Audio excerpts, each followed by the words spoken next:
Trump Moon by Madeleine Swan, part of Bizarronauts. Check the description for more details. Our new neighbours seemed like a nice couple, even if he was a little much. My wife Molly seemed to like them. Mind you, she's a ray of sunshine. She likes everybody.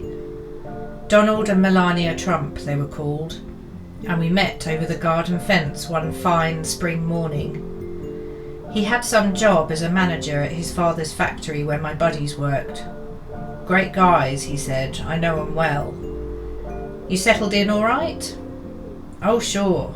Got the kids coming round this afternoon. Got all morning to ourselves before that. He put an arm suggestively around Melania and squeezed. She just smiled serenely.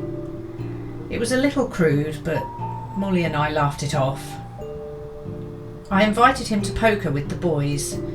When he turned up, I saw the anger on their faces, but we settled into a good game.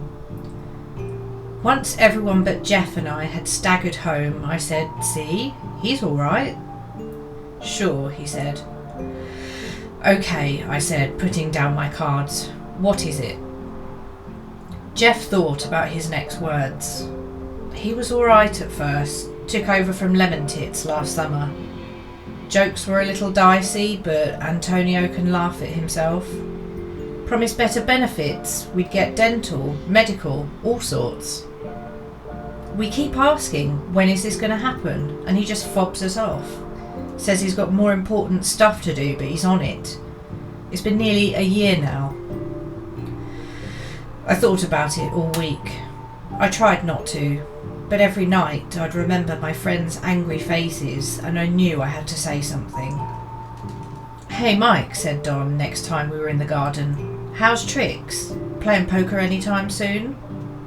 "Sure," I said. My hands were sweaty. "Say, Don, I hope you don't mind me saying, but maybe you could have a word with the guys at work, you know, just tell them the deal of the benefits. If there aren't any coming, they'd rather know." "They're coming." "Oh, I'm sure. I just meant they're coming," boomed Donald. "I didn't mean anything by, I've got to get the moon thing done first. That's the biggest job, more important." "The moon thing?" "Yeah," he cut in. My dad's really impressed. He agreed it was more important than all this other stuff. He waved an arm dismissively. I couldn't speak while he barged into his house and re-emerged with a childish scribble of a triangle leading up to a circle. I said I'd prove I could get to it with a ladder, and he bet I couldn't. "I'll show him, huh?" He laughed coarsely. "You bet your dad you could climb to the moon?" "Sure did." "What's that got to do with medical insurance?" "Well," he said, shrugging, "I need to get supplies. I'm keeping a tally, it's fine, they'll get what they're owed." "I don't think that's how it—" I stopped talking. He strode back to his house and seemed to be fiddling with something in the conservatory. Melania came out looking vacant as ever. "What's he doing?" I snapped, scared my neighbour had lost it. "He's getting his project," she said, smiling. "You know about this?" "Once he gets stuck on something, you just gotta let him do it," she shrugged, laughing like she was talking about a child playing video games. "He's taking from the guys at the factory." "I don't know anything about that."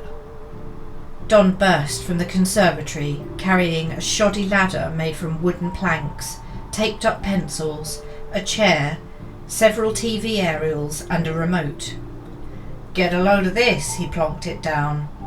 One of the pencils plopped onto the grass. "That's nothing," he said, "just needs tape, that's all. So, what do you think? She's a beauty, right?" "Have you gone mad?" Don stumbled back, visibly shaken. "You know, it's losers like you who can't see the big picture." "Melania," I implored, "you gotta see, this is crazy." She mumbled some platitude about boys and toys and drifted back into the house. "You might as well get to the moon on a pile of cheese." "Wanna bet?" His smugness made me feel a violence I'd never experienced. You want me to bet that I can't get to the moon on some cheese? What's the matter? He said, sticking his bottom lip out like a schoolboy. You scared? What's the matter with... Oh, little baby can't make it to the moon. Oh, little baby. Fine. I stormed into the house and grabbed the cheddar while he set to work on his ladder, sticking anything and everything onto it. Cushions, stamps, bathrobes, mirrors, bedside cabinets. Through the kitchen window I saw Melania calmly making coffee. My wife was not so placid. Mike, what in the goddamn are you doing? Just let me do this. No, just let him be an arsehole if he wants and come back in. I can't. I turned to her, fully aware of how dramatic I looked, but unable to quit. You can't get to the moon on cheese. He needs to know that. Molly sighed. I said I'd meet Katie at the bar. When I get back, can this be over? Sure, I said. But as soon as she was gone, I was down the store, piling my basket with brie, gorgonzola, gouda and camembert. I don't know how long we were going or how many trips to the store I made. We frantically pieced together our contraptions, cheese oozing between my fingers. Then, as I found myself squinting to unwrap the brie, I realised it was dark. The moon taunted us as far away as ever. I looked over at my neighbour as he huffed and puffed, mumbling about epic wins and showing them all. I threw the brie down. Good night, Don. You pussy, he called after me. Loser. I didn't care. I switched on the TV and waited for Molly.